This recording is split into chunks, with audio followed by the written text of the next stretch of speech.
People gradually isolate between 65 and older because of a lack of maybe their functional limitations. They don't feel as capable to do things that they once felt good doing, so they withdraw from social interaction. 45% of women over 75 are socially isolated. The fact that you're isolated and are lonely increases your risk of heart attack and stroke by as much as 30%, and it increases dementia and depression and a whole host of both physical and mental ailments. Our mission is to improve the health and lives of all Louisianans, and certainly we have our own share of aging population in Louisiana, in addition to a very high rate of chronic diseases that affect the aging population disproportionately, obviously.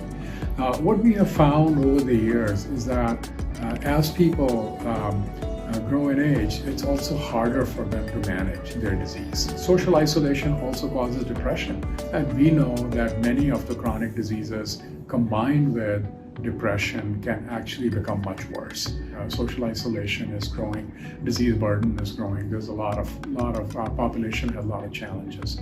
So then the question becomes: are there novel solutions that can actually serve as a multiplier for our own resources that we have deployed, hundreds of nurses in the building, and obviously our provider network, who is very involved in taking care of these members. We're looking for solutions that we can apply to our population that's scalable and affordable to be able to help combat this important problem.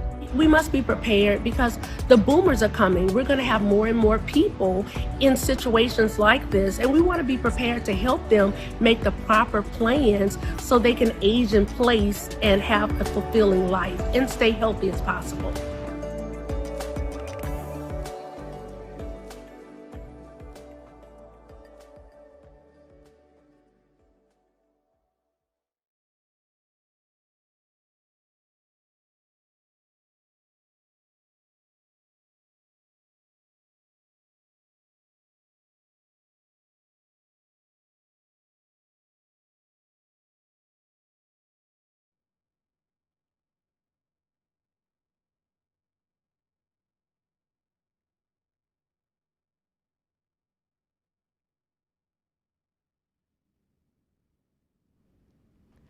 Hello again, and welcome back to Day 2 of the New Orleans Health Innovators Challenge, otherwise known as NOLAHI. My name is Jeanette Weiland, and I am the Vice President of Bio, Innovation, and Special Projects at the New Orleans Business Alliance, otherwise referred to as NOLA BA.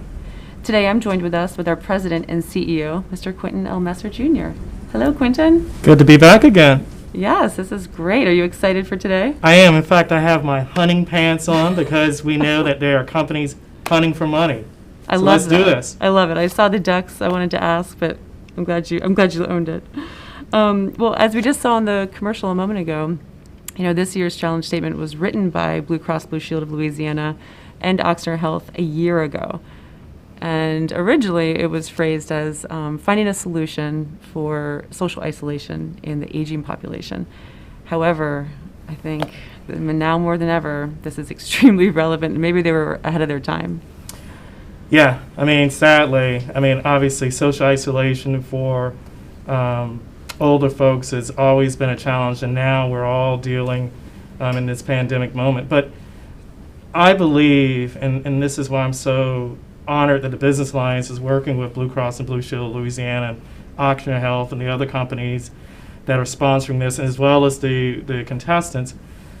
We're going to use this tragedy to create a triumph.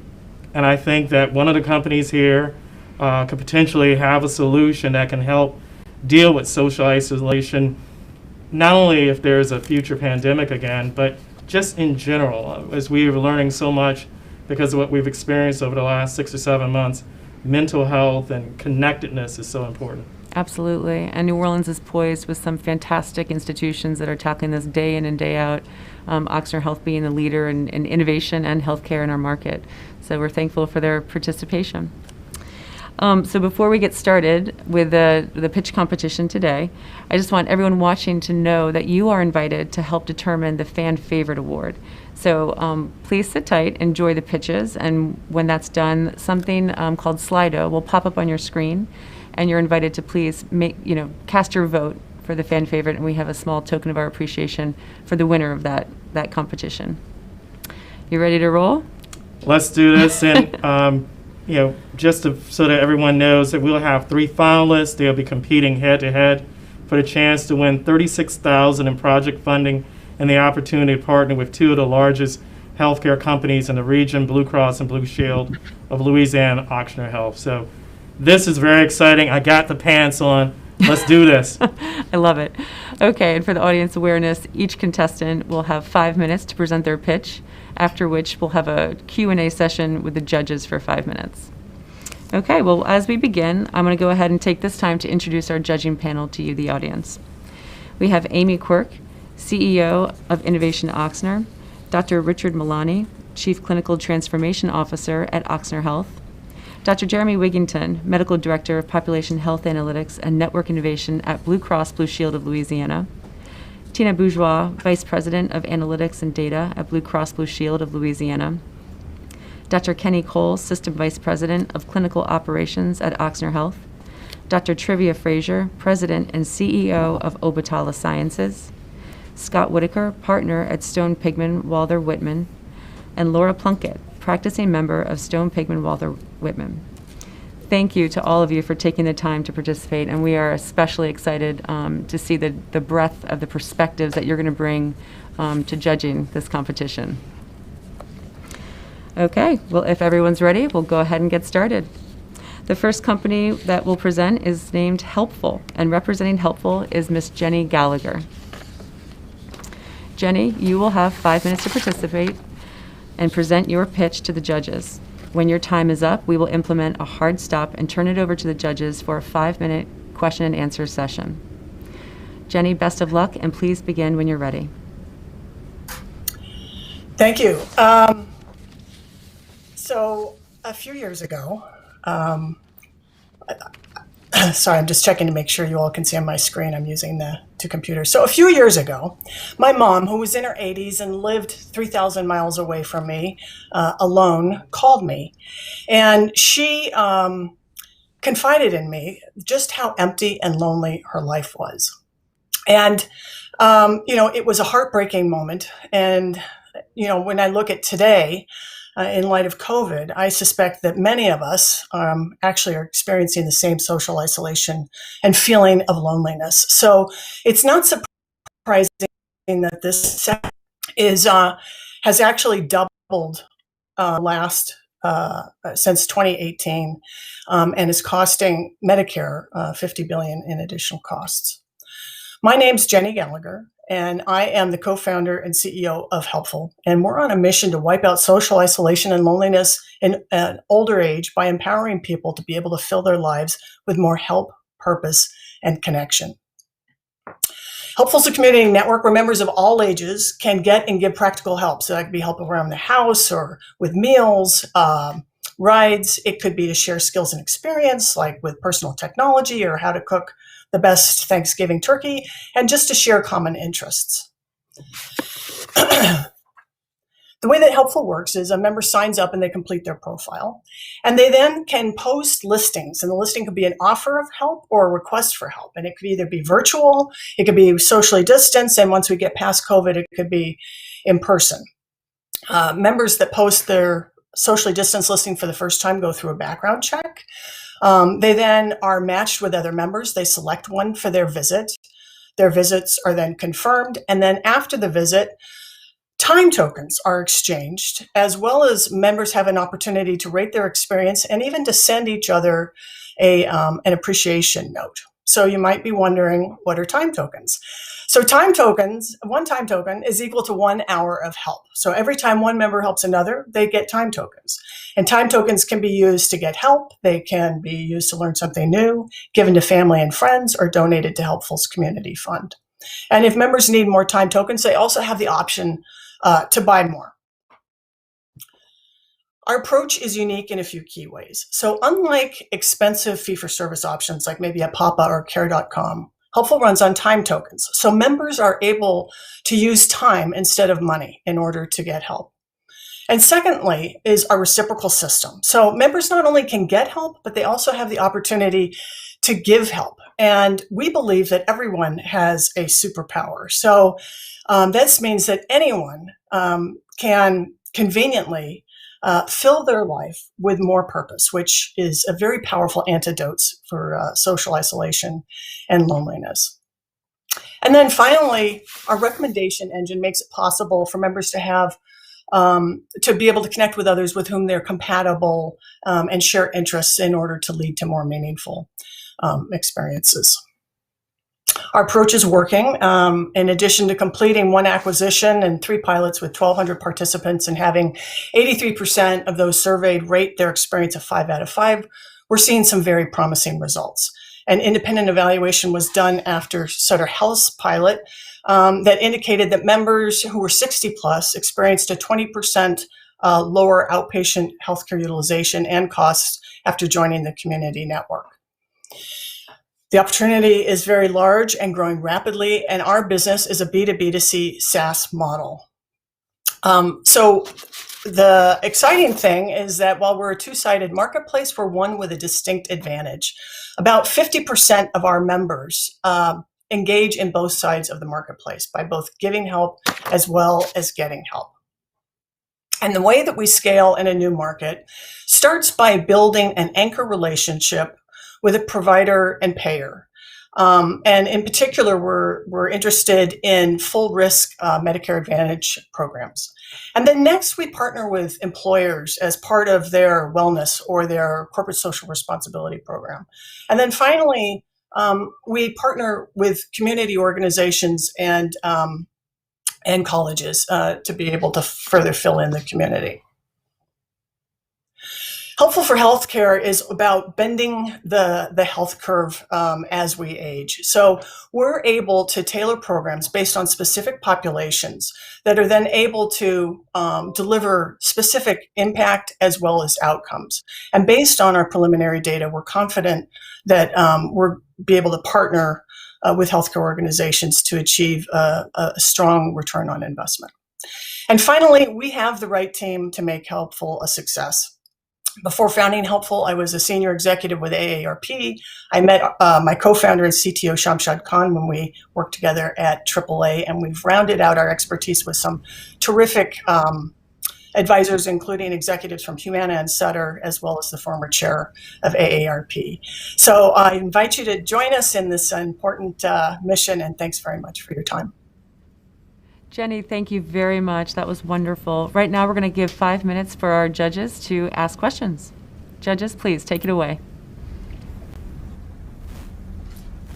Hey, Jenny, great presentation. Could you explain a little bit more about your business model and who pays, with including the people who are getting help? How much do they pay for time tokens, and the providers? What's their financial participation? Right. So, as I mentioned, we're primarily focused, we're B2B2C. The B2C part of it is that it's a community. The more that are on the community, the better.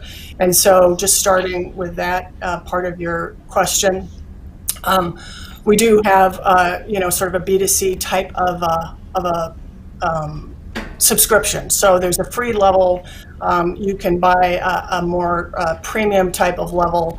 And right now during COVID, you can buy time tokens, and we're doing sort of a pay-as-you-wish model. We don't want people not to be able to get the help that they need during COVID.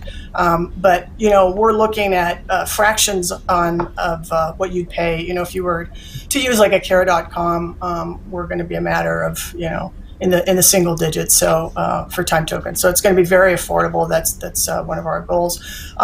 And really the opportunity, both in terms of the business model as well as the opportunity to scale, is to then again have enterprise customers such as providers and payers. And there it would be to have a group membership, one where we can customize a specific population. It could be, again, those are seniors who are socially isolated, to be able to say together, how can we customize a program to get the right kind of engagement in order to drive the right type of impact and outcome. So it might be creating certain incentives, to help target that population to ensure that they're engaging so that we can realize the types of benefits that Helpful can provide in terms of alleviating social isolation and all that goes with it.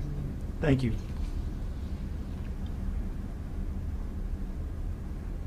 Jenny, for individuals who may not feel like they have anything to offer, like so an elderly individual who would love help but just feel like they don't have the skills or the knowledge to contribute, what do you do to engage them and to maybe bring them in to feel like they do have something to offer and contribute?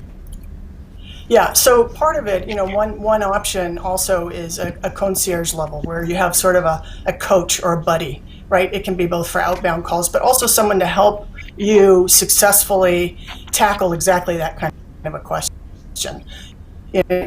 Geez, it's like, oh, I have nothing to offer. I'll give you one quick example. We had a woman in her 70s with a degenerative neurological disorder in a wheelchair.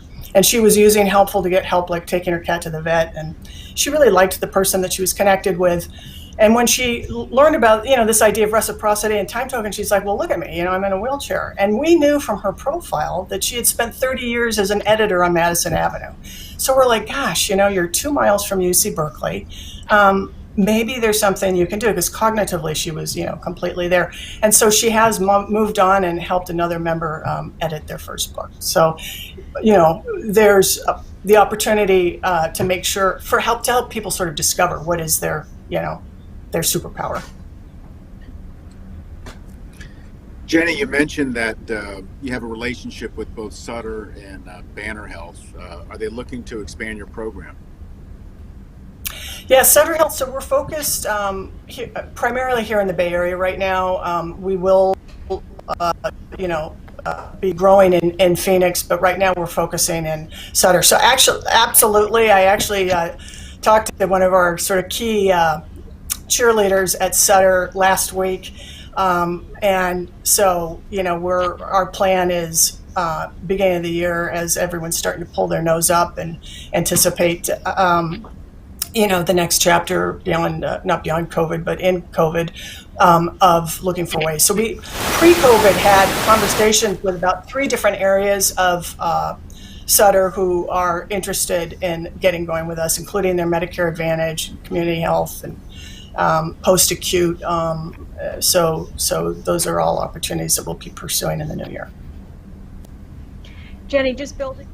Jenny, thank you so very much. And unfortunately, you did have more questions from the judges, but we have to stick to the rules to keep it fair and equitable for everybody. So unfortunately, we're out of time. That was fantastic. Best of luck to you. Ladies and gentlemen, our next presenter is the company named Happy. And representing Happy is Mr. Jeremy Fishbach. Jeremy, you're going to have 5 minutes to present your pitch, after which the judges will conduct a 5-minute Q&A session. Jeremy, best of luck, and please begin when you're ready. Can you hear me? Yes. Okay. So, thank you. It's an honor to be here. Happy, which happens to be based in New Orleans, is a scalable solution to social isolation among all age ranges, certainly with a focus on older adults. Social isolation, as we all know, is a symptom of breakdowns in people's primary support systems. And Happy helps people build new ones quickly, effectively, over long periods of time. We're all very familiar with the problem. Happy articulates the problem as really epidemic deteriorations of primary support systems. 50% of the country feels alone, unsupported. Actually, younger generations are the most isolated, and older adults follow. As we've discussed, people who are lonely and unsupported don't take care of themselves. Their physical and mental health suffers. It costs insurers billions of dollars and makes a lot of other interventions less successful when a person's lonely, unsupported. And I'll just say it was my personal experience with a prolonged bout of loneliness after a divorce that inspired Happy, the solution. So Happy helps people build new primary support systems. How do we do this? First, we've built a national network of compassionate peers. We call them support givers who have meaningful healthcare experience in community health, peer support, some cases social work. They're also statistically exceptional at providing the essential ingredient of mental health, which is emotional support. It's an extraordinary community of people. We've vetted thousands across the country now, and our technology simply allows people to, at the push of a button, connect, reconnect, and build ongoing supportive relationships with our support givers. Our tech includes a mobile app, which you can see here, toll-free access, inbound and outbound calls, increasingly intelligent matching algorithms, and also data and analytics that we're feeding into our partners. It's also turnkey. So when we go live, even with the major payers, it's a matter of a week for us to go just from procurement to go live. The D2C cost for this is $24 an hour, so it's an extremely cheap service. This is one of our amazing support givers, Ashley, and who's a little younger. A lot of our support givers are older adults, and so to the point, just referencing the last presentation, which was great. A lot of our support givers are older adults, and we're addressing social isolation on that side of the service as well. KPIs, I'll just say after thousands of calls, we know that people who use Happy feel significantly better. Our average call rating after thousands of calls is a 4.85 out of 5. So almost every experience goes well. Callers report an average improvement in mood and around 45%, an average decrease in anxiety of close to 50% for a single call. It's a little harder to see on a PowerPoint, is that we're literally changing and in some cases saving lives for many callers who are not suicidal, can't afford therapy, and don't have family and friends. Happy support givers are literally their only source of social support in the world. This is a dual eligible case study, but I'll just move to our partnerships. We launched a few months ago, most notably with Centene Wellcare in their largest market, Florida, now serving 2.5 million members. We've done extremely well. We're now expanding that into a larger partnership with Centene Wellcare, with other Medicaid plans, Medicare plans as well. Briefly, I'd say in essence, Centene Wellcare has tacked Happy on to the beginning of their continuum of care. We're helping them accomplish a lot of goals, addressing social isolation at scale, addressing a whole range of behavioral health issues at scale. In fact, the members we're serving have all been diagnosed with depression or anxiety over the last 60 days. So it's very much isolation wrapped up with behavioral health. We're significantly increasing member engagement for them. We have 30% engagement rates over the last few months. We thought we were going to touch a few hundred members in this pilot. It's going to end up being tens of thousands. We're conducting mental health assessments, PHQ-2, GAD-2, social determinant screens, and we're making dynamic referrals, hundreds of them, back into the plan. We're really ingrained into the workflow. And now, as I said, we're moving on to partner with them and other colleagues, other plans of theirs. Last but not least, I'll say that Happy is a resource for not just payers, but for providers and others. We just launched with our first health system in Georgia, and now we're in discussions with another major health system in New Orleans. And isolation pervades frontline workers too. We think for a healthcare system to be properly, effectively supporting the population, they need to be supported as well. And so now we have an increasing list of health system customers in our pipeline. We're also going to be partnering over the next few months with quite a few assisted living facilities in states that have been particularly hit hard by COVID-19. Jeremy, I hate to interrupt you, but we are out of time. Thank you so much. That was the virtual hook coming to pull you off stage. So thank you again. And now I'm going to turn it over to the judges for a 5-minute question and answer session. Okay. And Dr. Fraser, looks like she's up. Excellent presentation. Can you talk a little bit about your competitors? How would you compare your app to, say, apps that are available for on a psychology sort of interaction, particularly those that are sort of more of the one-to-one, reach out type of issues, if there's sort of an intervention hotline or something that is essentially used through the app basis?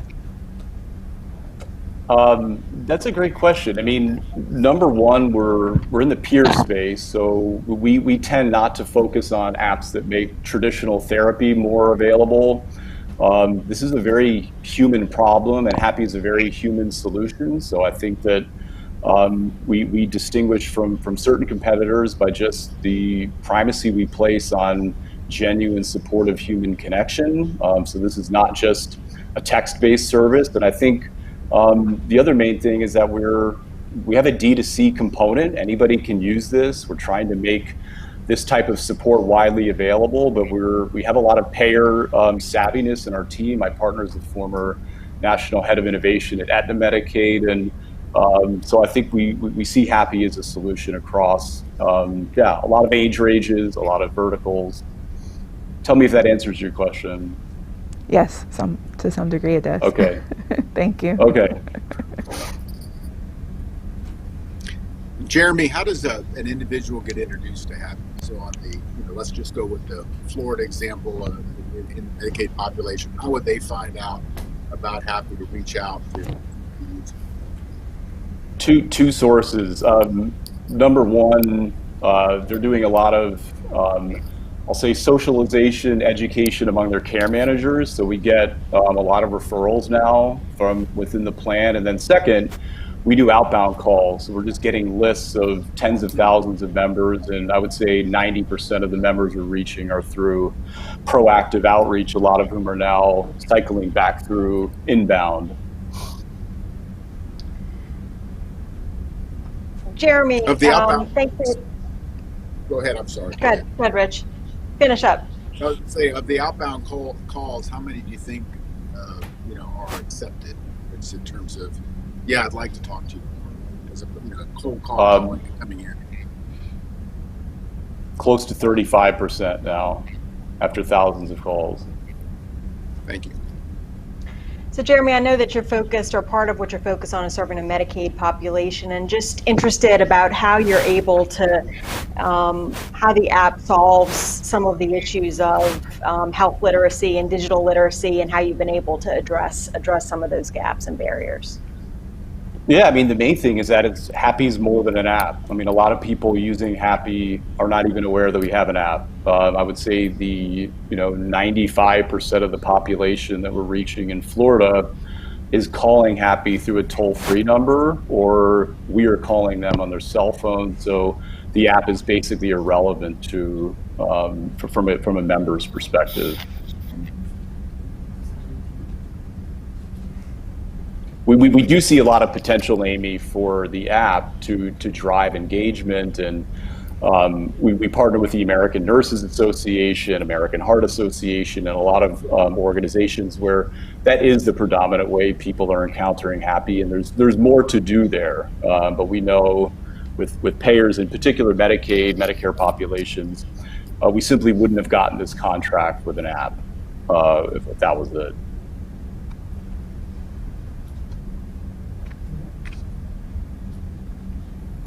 So no one's asking a question. I'll go ahead and say this. Sorry. I think you had a question. You can go. It's great to know that, and what it sounds like is you're bringing an experience more than an opportunity to just engage through an app. And so I would say lead with that. That was awesome. That's outstanding that you're bringing that.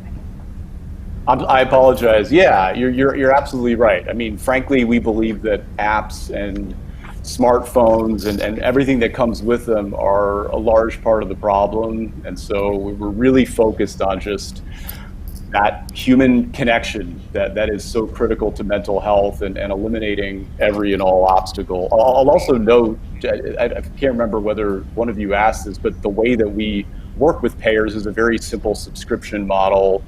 Centene WellCare is just paying for different tiers of different volumes of calls, so it's quite simple. Jeremy, thank you so much. We're out of time, unfortunately, but best of luck to you as contestant number 2 in the 2020 NOLAHI competition. The third and final competitor for the Blue Cross Blue Shield and Ochsner Health competition is a company named Mon Ami. Mon Ami is going to be represented by Madeline Dangerfield-Cha. Madeline, you will have 5 minutes to present your pitch to the judges, and then the judges will conduct a 5-minute question and answer session. Please begin when you're ready, and best of luck. Everyone, can you hear me? Hello? We just need you to speak a little louder. Sorry about that. Can you hear me now? Yes, better. Thank you. Great. Thanks so much, Jeanette. I'm excited to be here sharing about our approach to ending isolation. But first, a story. So this is Ralph.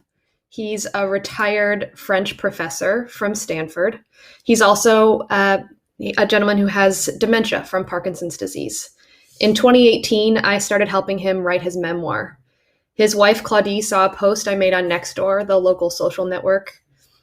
Once a week, she put out cookies and tea in a teapot with matching cups and saucers. Ralph sometimes searched for the right words, but he still managed to transport me to France on the hunt for freshwater mussels, to ski slopes in Lebanon among the cedar trees, to a sabbatical in China where Claudie was teaching French, but really her students wanted advice on how to marry an American. Our time together was the highlight of my week. Ralph is one of hundreds of seniors Mon Ami has had the honor of serving in the last 3 years. Most came to us through a caregiver, a spouse, an adult daughter, because of dementia due to Parkinson's disease, Alzheimer's, or other cruel thieves of personhood. Meaningful, long-lasting connections are crucial for these individuals when the world can otherwise be so overwhelming. So we found other students with the same energy and passion who were matched with seniors for painting, video gaming, language lessons, and long walks. We built administrative software and a mobile app to handle screening, background checking, and matching of new companions, like the Uber or Lyft of senior companionship. When my co-founder Joy and I graduated from Stanford's business school, we made ending loneliness our full-time jobs. Her background is in aging and healthcare. She's worked for the World Health Organization's aging team in Japan and has been a hospice volunteer since high school. I was raised by a single mom and maternal grandmother. Intergenerational connection is in my blood. We did over 10,000 hours of visits on our platform, and we're just starting to take off with coverage from Good Morning America and the New York Times and The Guardian, and then COVID hit. Of course, we all know the sudden and terrifying prospect for seniors, particularly those in nursing homes, where more than half our clients lived. Though we couldn't visit in person, we threw everything we had into virtual support. Video calls, virtual chair yoga classes, errand runs for groceries and other essentials. But like everyone, clearly in-person visiting with seniors would be out of the question for the foreseeable future. Our revenue had dropped to zero overnight. It seemed our mission was doomed just when it mattered most. Then we got a call from the San Francisco mayor's office. One of the staff members there, Claire, had seen our app in action because her partner had been a companion with us pre-COVID. San Francisco's dozens of senior serving organizations were underwater. Claire said they were receiving hundreds of requests per day for prescription pickups, food insecurity, and extreme isolation. But staff had no ability to track and manage these requests, let alone fulfill them with volunteers. That's where Mon Ami technology came in. Mayor Breed held a press conference announcing our partnership and posted a link to a volunteer application on sf.gov. Our partnership got over 1,000 volunteers onboarded in the first week. At the time, it didn't feel like a pivot. It felt like a simple calling. We had the technology and the willingness. It was not the time to be strategic. It was the time to jump into action. Claire opened the door to so much need. We set to work in partnership with nonprofits, healthcare providers, and city officials, processing requests, posting them to volunteers nearby, running rapid trainings, updating safety protocols. Robert and his partner Jim ran low on their stroke medication. It was picked up and dropped off at their apartment within 3 hours. Cantonese-speaking volunteers went to specialty markets and swapped recipes with a mostly Chinese community housing project. Volunteers donated old tablets and iPhones, helping seniors join Zoom calls from a safe distance. Of course, our technology needed some updates to support this mostly remote and virtual work after 2 years of designing and developing around the in-person experience. For example, all of the heartwarming photos you've seen so far came from actual visits. After every session, companions would submit a visit story, photo, and description to be shared automatically with a caregiver. Social workers and other staff at our nonprofit partners and healthcare providers were asking for the same level of visibility after volunteers made phone calls or completed errand runs. For example, one volunteer, Daniel, was unable to reach his senior match, Rhonda, even after showing up at her apartment for a delivery. Daniel notified Rhonda's supportive organization, Open House, where a social worker was able to connect to Rhonda's neighbor who discovered that Rhonda had fallen and wasn't able to reach her phone. Rhonda was rushed to the hospital. Information from these volunteers is saving lives. We updated our recap process to make it as simple and straightforward as possible for volunteers to complete. Madeline, unfortunately, we are out of time, and I hate to do that at such an impactful moment for you. That was fantastic information. That concludes your 5-minute pitch, and now we're going to turn it over to the judges for a 5-minute question and answer session. Hi, Madeline. That was great. Hi, Thank you. You mentioned that members with dementia were a population that you could serve. Could you talk a little bit about how your interface reaches those members with those types of medical conditions? You know, is there adaptations that have made?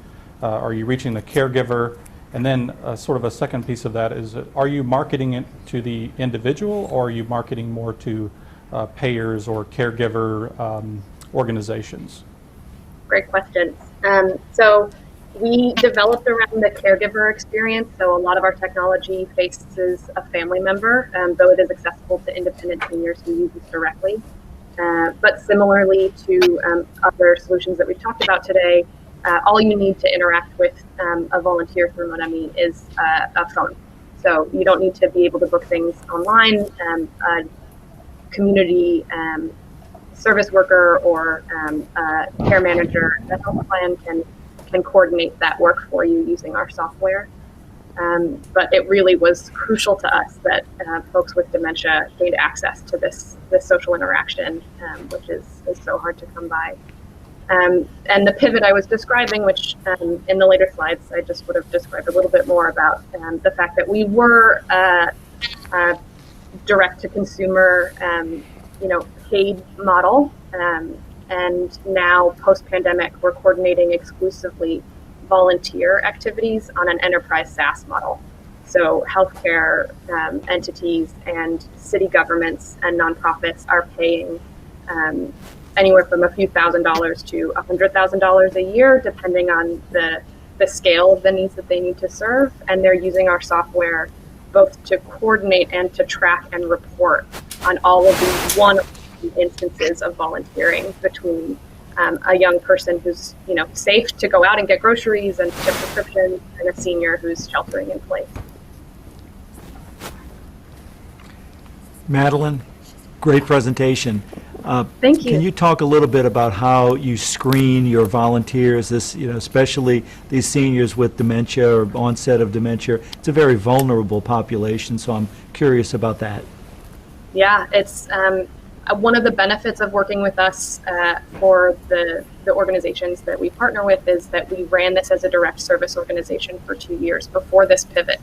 So we have an online application for volunteers that leads directly to a background check and then an online interview over Zoom, and we check 3 references. So all of that screening and tracking is built directly into the software. So any organization that's really working hard to spend all of their time serving seniors and clients doesn't have to think too hard about how to spin up the volunteer management side.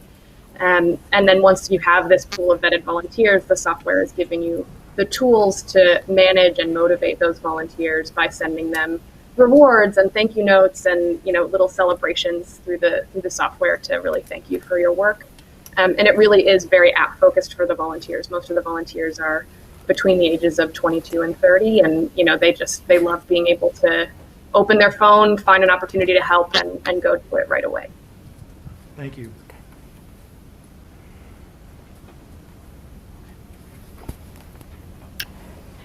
Madeline, how do you see your solution scaling in more rural areas? Yeah, we actually are beginning to partner with a really rural county in Utah as we speak. And what we hear in all of the needs are everywhere. And there are amazing community-based organizations that have been serving them for decades. And they've been doing so without the benefit of a lot of technology to make that easier. But all you really need is a phone and the ability to track those calls. So we have a phone system that keeps the volunteer and the client's phone numbers private, but we can track that the phone calls are taking place, knowing that someone's checking in. They can use our software to get reimbursed for groceries that they buy out of their own pocket to deliver to a senior nearby. And in those rural areas, we see volunteers who are willing to drive 20 or 30 miles to get someone something they need, where in a city, we're able to geo-target and get somebody matched within just a few blocks. So it just scales depending on the needs of the community, but all of that like emotional connection that's required to make it work is already there. We're just helping to make it easier.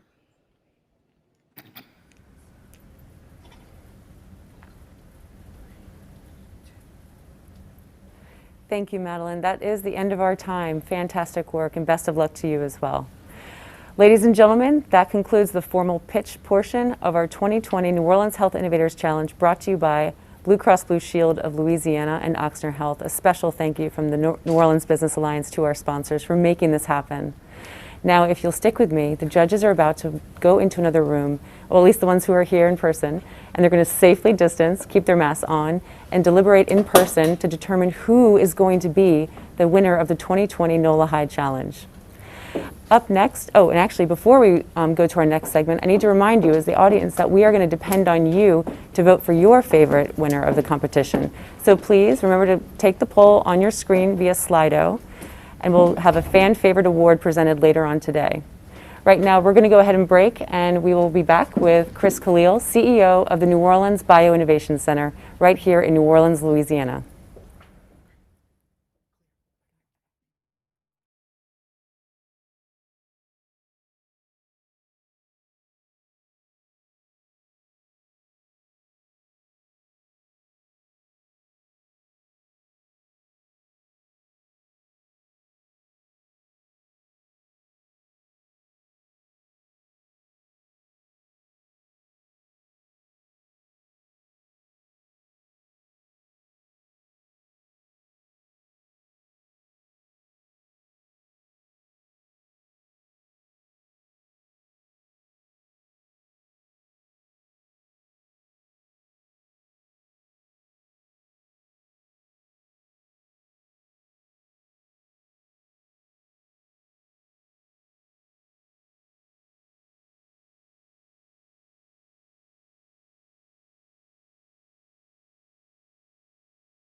And I have the pleasure of sitting with Chris Khalil, CEO of what we call NOBIC, the New Orleans Bioinnovation Center. How you doing, Chris? Doing great. Thanks, Jeanette. This Appreciate is great. it. I'm seeing you in person. I know. This It's is such so a pleasure surreal. to be here and spend time with you and the team in person. I want to thank you for having me here of today course. to talk to you a little bit about the Bioinnovation Center. I also want to extend my sincere gratitude and thanks to you and the NOLA BA team for continuing to put on this incredibly important event for our community. So kudos to you and congrats for a successful and wonderful event. Thank you. Yeah, this has been quite the pivot. It's been interesting, but I think it's working out as well as it possibly could. So we're proud of it. And then for everyone who doesn't know, Chris and I have the pleasure of pre-COVID days. We used to travel together and promote New Orleans as a bioinnovation hub. And so the institution that Chris runs now is a vital part of the fabric of our bio ecosystem here in the city. Do you want to talk a little bit about how NOBIC came to exist and what its purpose is and how you rock and roll? So the Bioinnovation Center is a private 501c3 biotechnology incubator. And the idea behind it was that New Orleans really needs to divest away from oil and gas, hospitality and tourism, and the concentration of industry here in the state that we've clearly seen has exposed our industry and our citizenry as a whole. So in the early 2000s, Mike Foster conceived of putting 3 of these innovation centers around the state, and ours is still up and active as a biotechnology incubator that helps take novel technologies from lab to market. And we're right centered in the middle of downtown New Orleans in the heart of the bio district.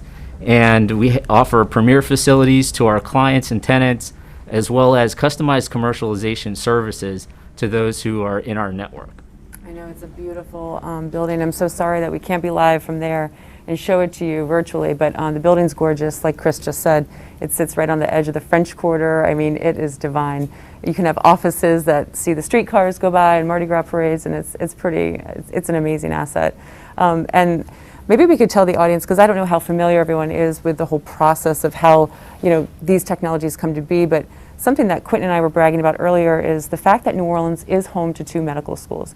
And New Orleans is home to these amazing research institutions, and actually it goes beyond New Orleans. We can go to Pennington Biomedical Research Center in Baton Rouge that has sent companies down here. These research institutions have some amazing talent, and you have the pleasure of getting to work with these people once they're ready to take that talent out of research mode and then commercialize it through tech transfer offices and then start companies, which I think is so cool. Absolutely. It is absolutely incredible to work with the people who are changing the world through invention of novel technologies, particularly in the healthcare space. So New Orleans has a plethora of R&D, and the momentum is building since Katrina. It is at a point now where we're shifting our operations towards servicing companies at a middle stage and later stage, as well as early stage. So we get to work as soon as an inventor or a researcher within a research institution knows they want to start a company. We actively work with them from formation to fundraising. That's so fantastic. It's such a vital industry for life in general, but to know that it's growing and it's healthy here, I think is important for people to know. Interestingly enough, one of your success stories, which I want to ask you to talk about success stories, the president and CEO was one of our judges in the pitch competition we just saw. So do you want to talk about some of the companies that are still here in New Orleans and growing? And we won't talk about the ones who have left, and we're going to try and get you to come back. Yeah, I never shy away to brag on some of the companies that we've worked with.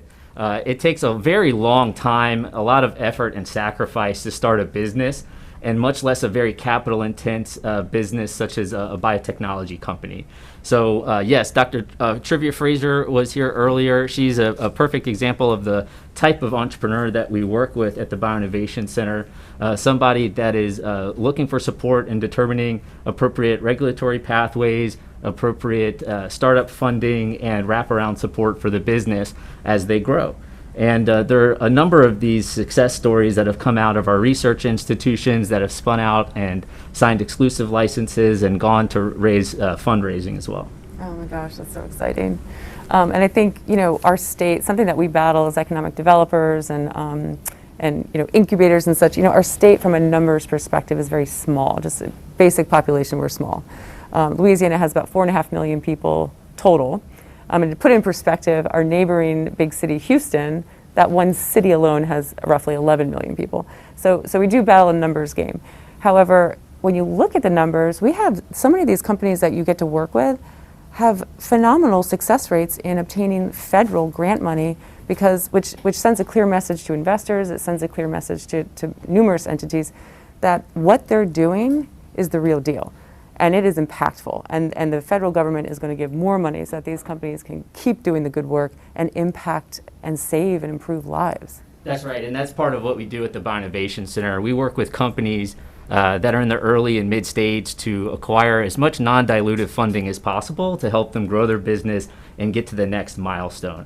So we're actively supporting companies with their grant applications, introducing them to SBIR and STTR program officers at the federal level, as well as partnering with federal agencies to determine if there's opportunities for funding for the business. Fantastic, yeah. Free money is a good thing for businesses, especially starting out. You are not going to brag about yourself because you're a kind, modest person, so I will. Chris has been with NOBIC for a number of years, and he wears another hat, and that is managing, and he basically saved and built up the New Orleans Bio Fund.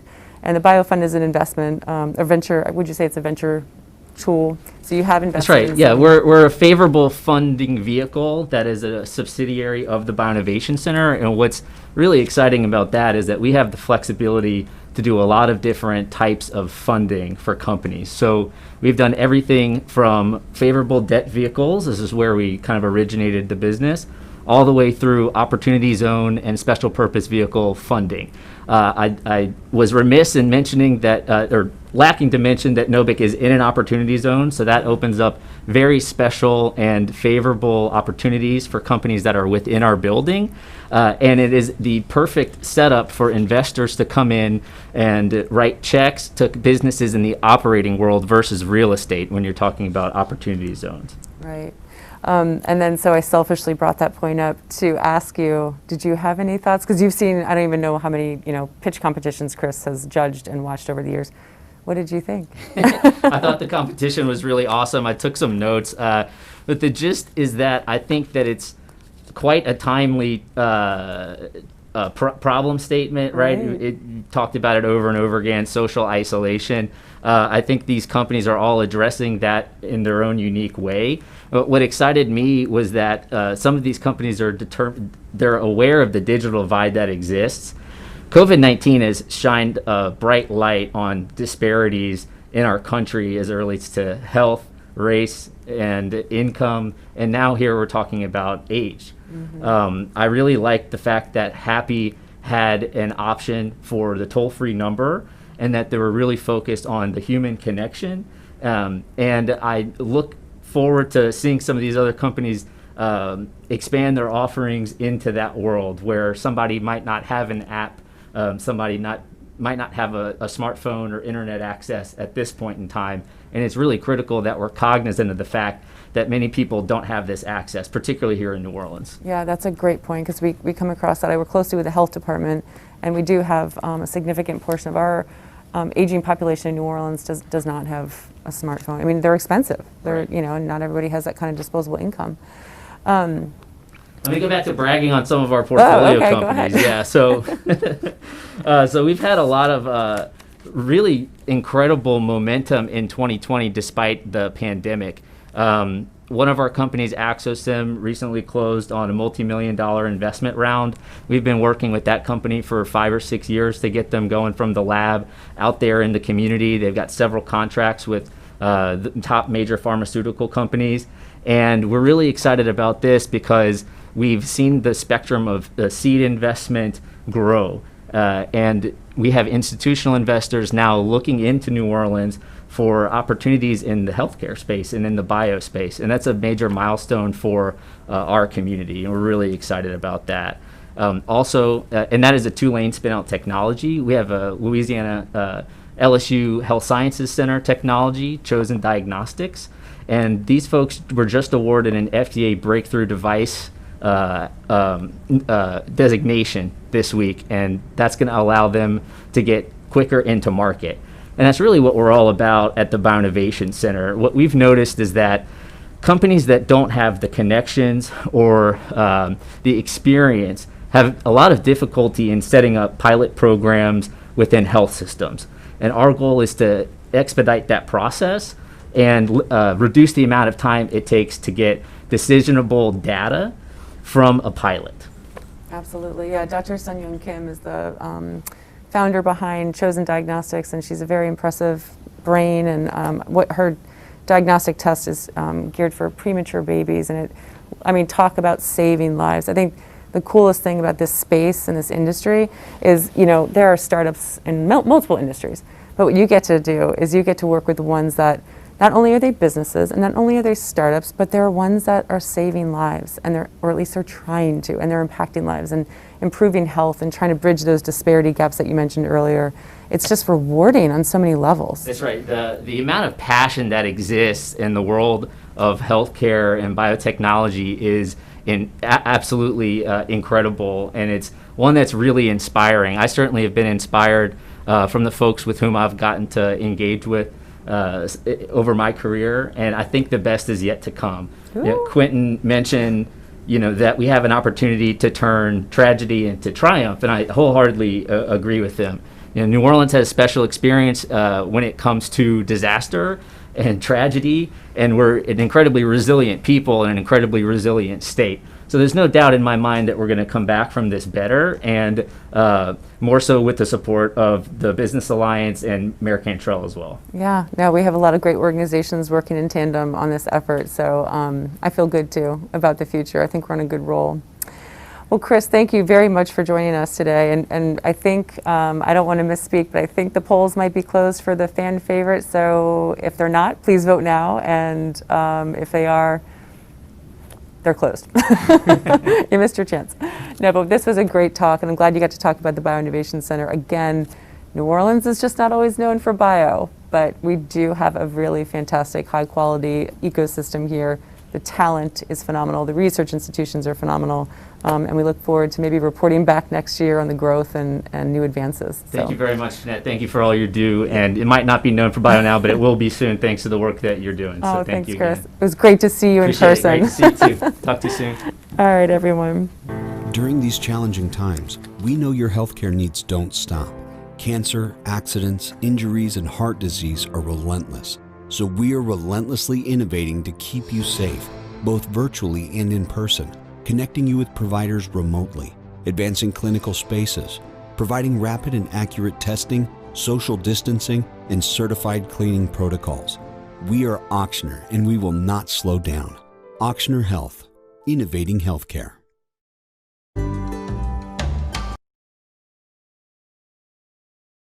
When morning came to Louisiana, we were hopeful, not hibernating.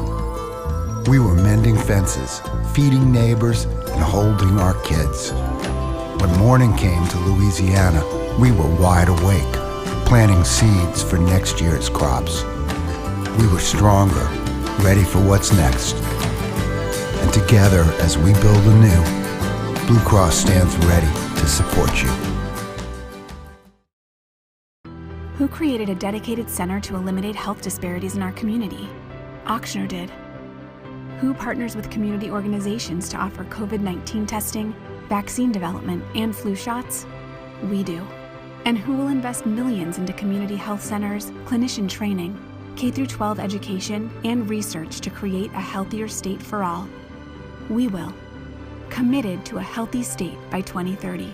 Ochsner Health. During these challenging times, we know your healthcare needs don't stop. Cancer, accidents, injuries, and heart disease are relentless. So we are relentlessly innovating to keep you safe, both virtually and in person, connecting you with providers remotely, advancing clinical spaces, providing rapid and accurate testing, social distancing, and certified cleaning protocols. We are Ochsner, and we will not slow down. Ochsner Health, innovating healthcare. When morning came to Louisiana, we were hopeful, not hibernating.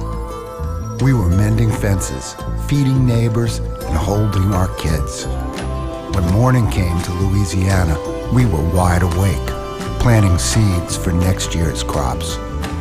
We were stronger, ready for what's next. And together, as we build anew, Blue Cross stands ready to support you.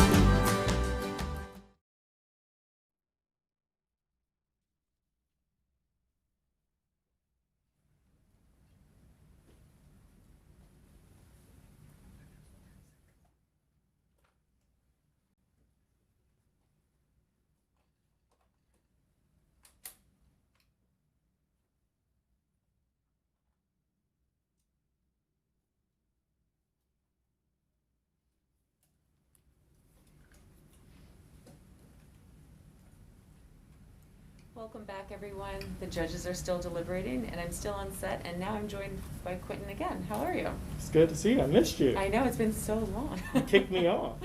What did you think of the pitch competition? You know, I'm always amazed by how bright and creative folks are. Absolutely. It just makes me realize I'm probably sitting in the right place, Right. not trying to compete with them. Absolutely, I know, and I'm always of the mindset where I want everyone to win. Well, I have a very exciting item in my hands right now. The fans have made their statement. They've chosen a winner. Okay. Are you ready? Should I open this? Let's do it. Okay. Let's see who the fan favorite winner is. Yes, drum roll, thank you. For the 2020 NOLAHI Blue Cross Blue Shield of Louisiana Ochsner Health Challenge. Mon ami, congratulations, Madeline. If you're here, if you can hear this, you are the fan favorite. That is wonderful news, and we have picked out, we've curated a New Orleans treat for you. So I'll just show you really quickly.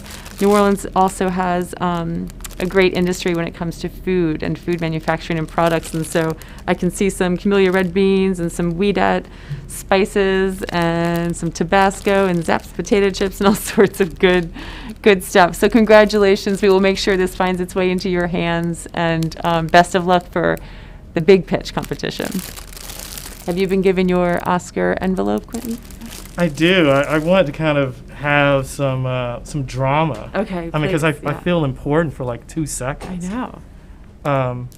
You are. Well, let me see, because I realize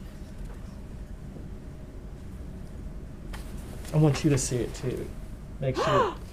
That makes me. Are we ready? Yeah. Should we go ahead? Yeah. The winner of the 2020 pitch competition is Jeremy Fishbach at Happy. Congratulations, Jeremy. Congratulations. I was trying to be cheesy and say that makes me happy. So we'll see if we can get Jeremy on camera if he's not able to join us. I think he's going to join us. Let's see if he's there. Come on, Jeremy. We wanted to see the initial awesome reaction, Jeremy. This is killing us. The suspense. There he is. Hi, Jeremy. Congratulations. Yeah, Jeremy. You Congratulations. won. Yeah. Thank you. Well Sorry. done. Glad to be having my technical difficulties at the end of this. Do you want to say a few words No. to everybody watching? Yeah. Hold on. Let me. Can you hear me? Yes. Yeah. Just thank you. This is a really serious problem.